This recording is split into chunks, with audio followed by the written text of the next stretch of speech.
Hey, volleyball fans, Coach Dennis here from Max Touch Volleyball. Today I'm continuing in my series of offensive principles of play, and today we're looking at one that's called dispersal. Let's get started.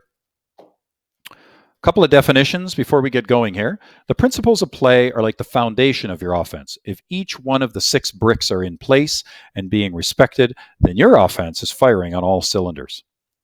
Offense, of course, is serving, setting, and attacking with the intent of scoring a point. At the end of this session, you will know what dispersal is, you'll know why you want to use it, and your coaches will know how to train you. So the first question, of course, is what is dispersal? Dispersal is setting all areas of the court. So as you can see in this diagram, there are different numbers that are assigned to different widths along the front part of the net.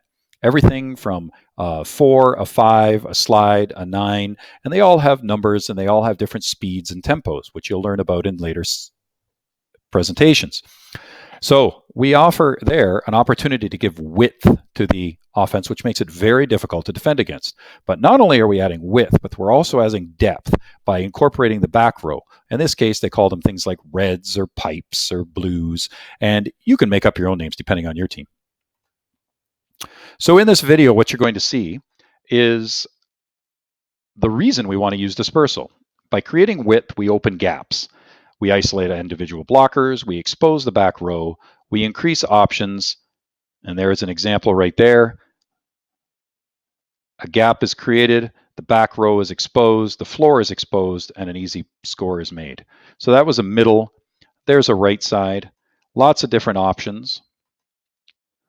And one of the great parts about running a wide and deep offense is it engages all players and makes them feel a part of the offensive attacking.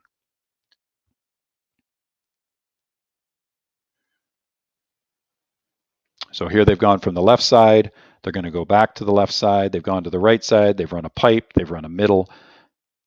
And this last one isn't a good example of isolating the blocker because they've gone way wide out to the antenna. The back row is forced to make a dig. The floor is so huge back there, it's easy to find. And they successfully score a point. So coaches might be asking, well, how do I train dispersal? At Max Touch Volleyball, we believe that training should be game-like, and that means there's reading and decision-making and scoring and fun. We suggest mixing things up by using a mixture of small-sided games, unequal teams, and 6v6 with criteria or wash drills. And that's what we're going to look at today. You're basically going to start at 19-19 or 9-9 if you want to try and recreate a third or fifth set situation.